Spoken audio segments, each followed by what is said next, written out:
Hi, everyone. My name is Haley Sweetland Edwards. I'm an editor at Time. Thank you all so much for being here. The goal of this session, as many of you know, is to discuss and really envision a new ocean economy that's both sustainable and just. And we'll talk about how multi-stakeholder partnerships can and must be involved in helping transition and diversify small island developing states' economies. 2 years ago, I was on a panel similar to this, and of course now the context is completely different with COVID that has destroyed roughly a third of the tourism economy, and GDP for a lot of these states have dropped by roughly 7%. So we come at this session with a sense of timeliness and urgency. Thank you all very much for being here. A couple notes about the session. It will unfold in two parts. The first part is a roughly 30-minute session. It's a broad discussion of the issues. It will be live streamed. The second is a more detailed discussion for invited forum members and partners. If you're staying on for that second part, please just stay on the Zoom call, and we'll get you over to your breakout groups. The second note is please reach out to each other using TopLink and Virtual Congress Center. This is for networking and discussing and just following up on some interesting points. This is the World Economic Forum, after all. It's the best place to network in the world. So everyone, please take advantage of that. I would like to, jumpstart this by introducing Ambassador Peter Thompson, who is the United Nations Secretary General, Special Envoy for the Ocean. And he will give us a few minutes of opening remarks to set the stage here. Ambassador. Thank you very much. And Prime Minister and ladies and gentlemen, greetings to one and all. Look, on behalf of all the speakers, I want to extend best wishes to you and your loved ones that you may enjoy a healthy and happy time in the year ahead. For so many, of course, these are not happy times. We are facing the deepest global recession since the Great Depression. And to quote the President of the United Nations General Assembly from his address to member states last week, the pandemic has created a socio-economic crisis. It's hijacked our development trajectory, and it's hit vulnerable countries especially hard. So when it comes to vulnerable countries, small island developing states, so-called SIDS, are in a class of their own. The majority of SIDS rely heavily on tourism for their foreign exchange earnings, employment, and related local industries. And the COVID-19 pandemic has caught them in a cruel twist of circumstance. Many SIDS, thanks to their geographical isolation and strictly applied quarantine restrictions, have yet to be ravaged by the coronavirus. But the pandemic has put their all-important tourism industries on hold. With the light of vaccinations now glimmering at the end of the pandemic's long tunnel, in this Davos session, we're asking ourselves what policies and practices and partnerships are needed to build back a more just and resilient ocean economy. There is just a growing acceptance, I have to say, that we must not return to old habits of waste, pollution, and overexploitation of finite planetary resources. Well, what does the blue-green recovery road entail for SIDS? Given their natural beauty and their special qualities, SIDS will no doubt continue to have vibrant tourist industries. But the challenge will be how to make them less dependent on food and service imports, how to integrate them more productively into local industries, how to bring them into better harmony with the fragile island ecosystems. In short, how to truly develop sustainable tourism industry. The second response must surely be diversification of the economies of SIDS, with a view to making them less vulnerable to external shocks.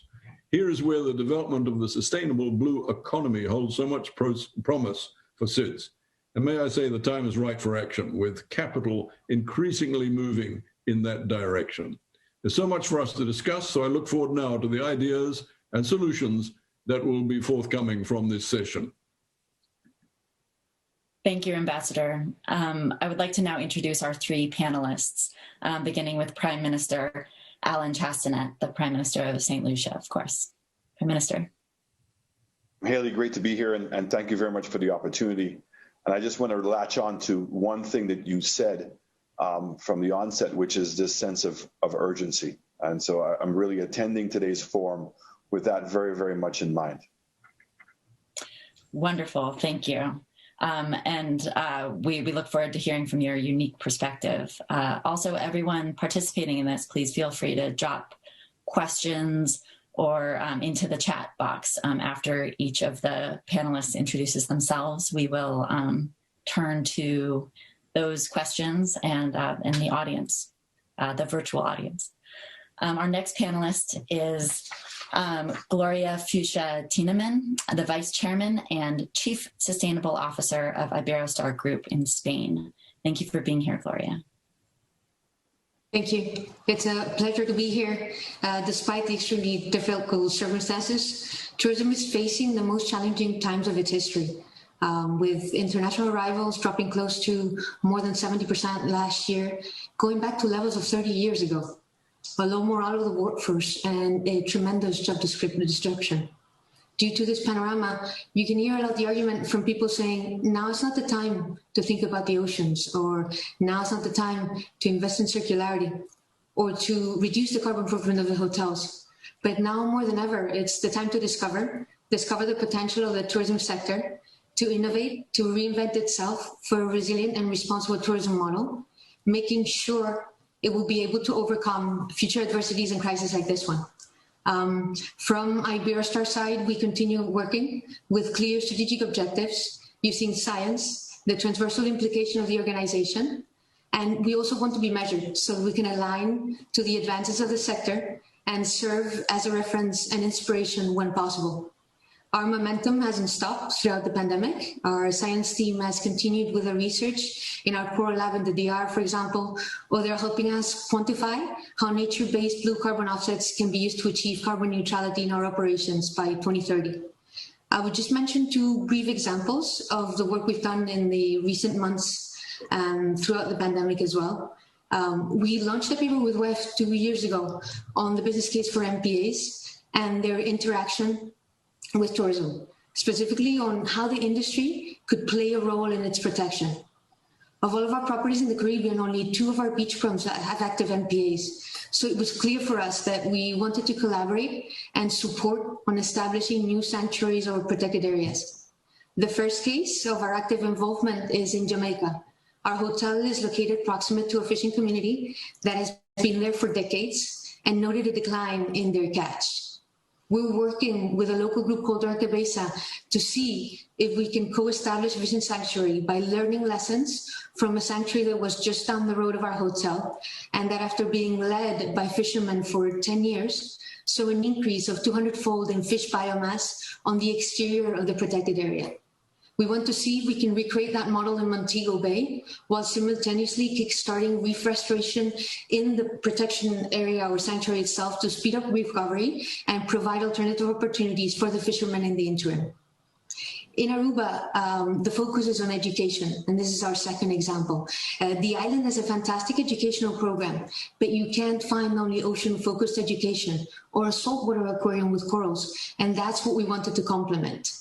You can't take care of marine ecosystems without the involvement and the pride of the local community. And many times the complexity lies in that there is little access of that community to life below water. Again, that's what we wanted to support. In order to do so, we're constructing the first ocean education center housed in our new hotel in Aruba. At the center, a new curriculum based on Aruba's marine ecosystems will be taught. The center is dedicated to 22,000 kids of elementary school so that we can enrich their marine curiosity until middle school. I could share many more examples from our advances in Spain, in the Dominican Republic, or Mexico, but being conscious of time, I will conclude. We have seen how the industry has been capable to make sweeping changes in the face of the pandemic for health reasons and the well-being of the clients. The potential has been incredible. So let's just use that potential of the industry to make a profitable and responsible tourism model that is also an ally of the oceans and climate. And I think that the time really is now. Thank you. Thank you so much, Vice Chairman. I'd now like to introduce Karen Fang, who's the Managing Director, Global Head of Sustainable Finance at Bank of America. Karen? Thank you, everybody. I'm very, very pleased to be here. And Prime Minister and Ambassador, thank you for giving us your remarks and being a part of this great panel. And Haley, thank you for moderating. So as Haley said, I run Global Sustainable Finance at Bank of America. And that really means that we're putting our 8 lines of business and global balance sheet and resources and capabilities together to amplify capital deployment for environmental transition and social inclusive development. What that means is that when we talk about SIDS, this really is for us to very much zoom in on the intersection between environmental preservation and decarbonization, as well as the social inclusive development part, whether it's education or healthcare or many other critical issues that have been really kind of brought to the forefront given the COVID crisis. So as Haley said at the beginning, the GDP of these nations fell by 7%.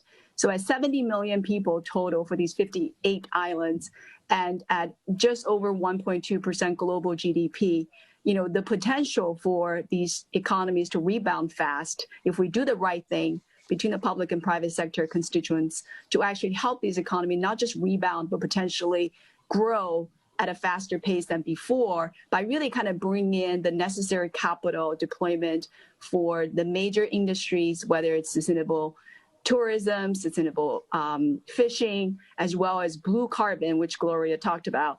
All of these different things can bring amplified revenues if it's done responsibly, if it's done sustainably.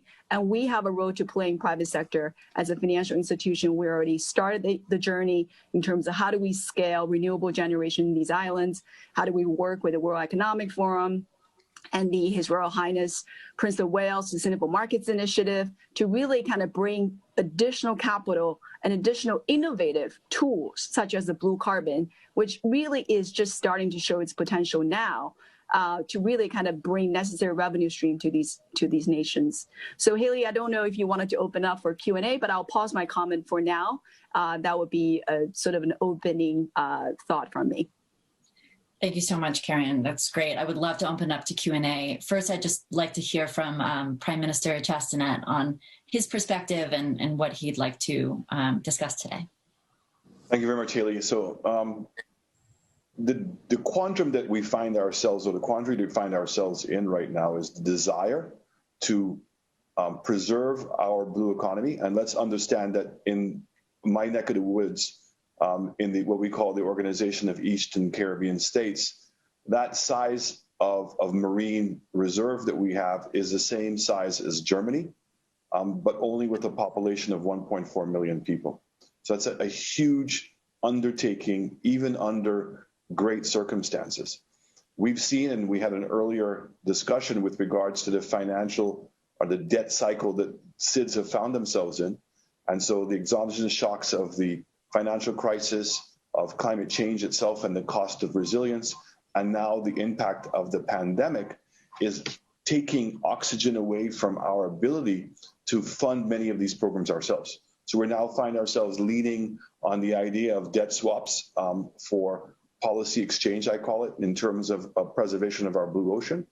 And we're also now trying to really push hard on some of the economic returns from the blue economy, because it's there and has certainly not been contributing based on its size and its potential to the GDPs of our country. So we're seeing things like CMOS, the conversion of Sagassum into fertilizer, as well as now trying to expand our fisheries opportunities. So to do these things all in a conservative way in which we're following our SDG goals and doing this in a sustainable way.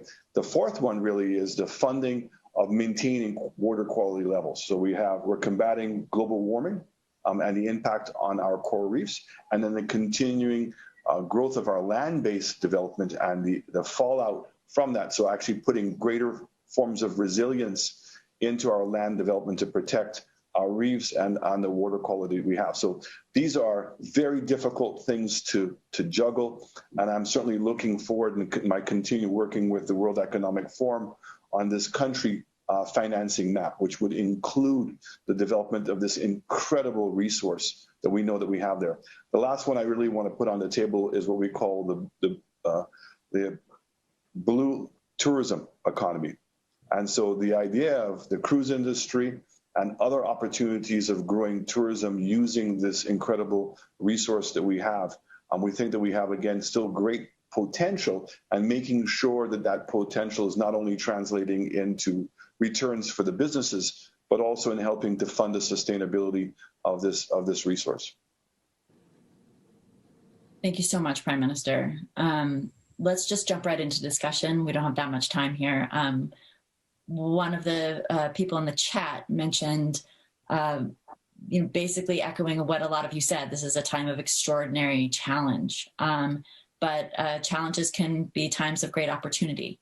So, Karen, you talked about this a little bit in your comments. This moment is maybe a moment that we can seize upon this and amplify the capital that we see funneled to SIDS. Can you talk a little bit about particularly this economic moment and why it might be unexpectedly optimistic? I am very optimistic because I feel that ESG was popular and it was a good topic for people to talk about. Oftentimes to feel good about themselves maybe a decade ago. And it became sort of important, especially in the corporate sector 5 years ago. But now it's a must and it's a way of the future today. Because if you go to any Fortune 500 companies earnings or investor call now, this is not a side topic, this is the main topic. How you're dealing with your stakeholders, not just your shareholders, which means your clients, your employees, your communities. What are the societal impact you're generating in addition to your bottom line profit?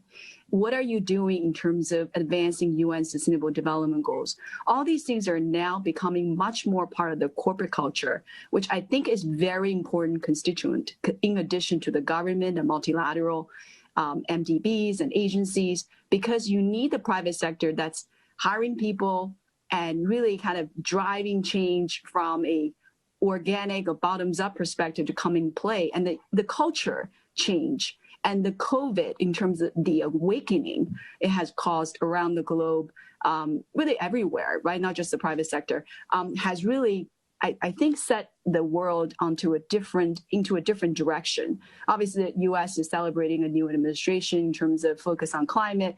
And I personally very much like this intersection that the Biden administration is focusing on, which is environmental justice. That's the intersection between the E and the S, and I think it's particularly applicable to the SIDS economy that we're talking about here. So I'm optimistic because I think the culture has changed. I think the narrative has changed. I think the focus has changed. And this is not a trend. This is really just the way of the future. It's not going to be popular for 2021 because people are awakening from 2020, but I think this is the way of the future. And how we think about our financing plan, our client advisory plan, even carbon, right? Which I think blue carbon is got to be a big part of the revenue generation for these island nations to preserve their coastal lines, to preserve their ocean resources, to actually generate jobs and generate GDP rebound and recovery that we're talking about. Because conservatively, between removal credits and reduction credits, by protecting these coastal wetlands and generating blue carbon credits to sell to governments as well as corporations that have declared carbon neutrality and net zero, which is a big push for the WEF as well. I think that the demand on carbon offsets, conservatively speaking, is in the tens of gigatons of offsets. Right now, globally, we're offering at about 200 million tons of offsets a year, voluntary carbon offsets. I think the blue carbon credits can add conservatively around 700 million metric tons a year. That brings an additional almost $15 billion revenue for these nations that have massive ocean resources. So I'm optimistic that the capital and the desire and the action steps are going to be here this year and beyond. Thank you, Karen. There's so much there to unpack. I think one of the points that I've heard in a lot of the discussions around this outside of this panel is where the rubber meets the road. You know, we can talk a lot about sort of broad goals and broad funneling of SDG capital and things like that. But when we talk about these island nations, we're often talking about extraction industry and tourism. So how do we return to tourism in a post-COVID world in a way that is more sustainable and more forward-looking and inclusive. I want to actually direct that answer to Gloria, who spoke a little bit about some of the examples of where the rubber is meeting the road on that. Yes, certainly. And despite the challenging times, it shouldn't be an exclusive vision. We always like to call it the quest towards a more responsible tourism model, and it shouldn't be exclusive. In many ways, it gives you also a lot of advantages. In our case right now, because we're working towards our strategic goals for 2030, like, for example, becoming waste-free, becoming more sustainable in an aspect that we want to be carbon neutral by 2030. We've also reordered internally a lot of our processes. We've known a lot more our organization, so we're able to be prepared to bounce back better and to offer better options to the destinations. And now talking about destinations, we also like to take them into account. Anytime we do any kind of project, we want to be inclusive as well. And I'll just give one last example. When we are doing our carbon offsetting programs, for example, we know there's a lot that will come from an operational systems that we're reducing our emissions by 2030, at least by 35% by the way we consume energy, and another high percentage by just purchasing renewable energy in all our hotels. But when we're offsetting, we're thinking about the destinations and the communities. So 75% of the compensation we will practically have to do by 2030 will be done in the destinations where we operate. We will empower the communities to support us in doing that. We will protect the nature, and we will use nature-based solutions to make them rise. And again, just to fight towards that more responsible tourism model. Prime Minister, you also mentioned the blue tourism economy, and I'm wondering, again, where the rubber meets the road there. What does that actually look like in St. Lucia right now? Well, you have the situation, for instance, the carbon tax that's being proposed. And the carbon tax comes out of the understanding now that emissions is no longer a free good. There actually is a cost to emissions.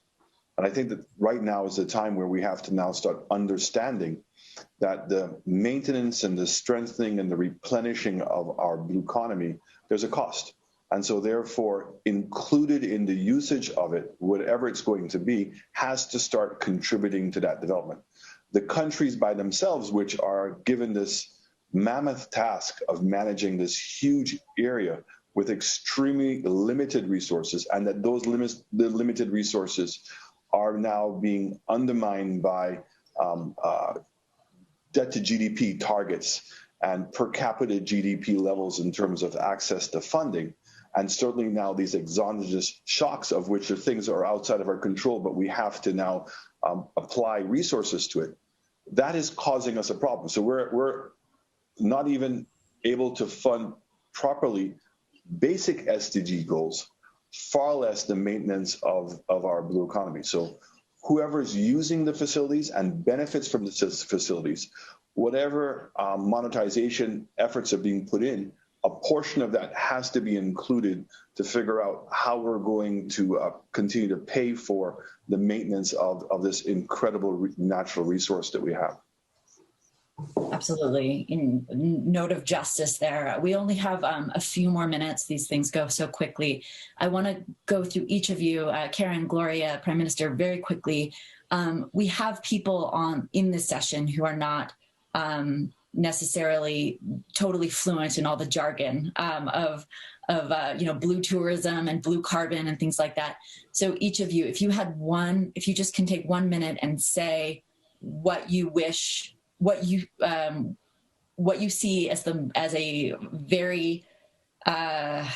most promising, perhaps, or something with an enormous amount of potential that you wish the general public knew more about. Let's start with you, Karen.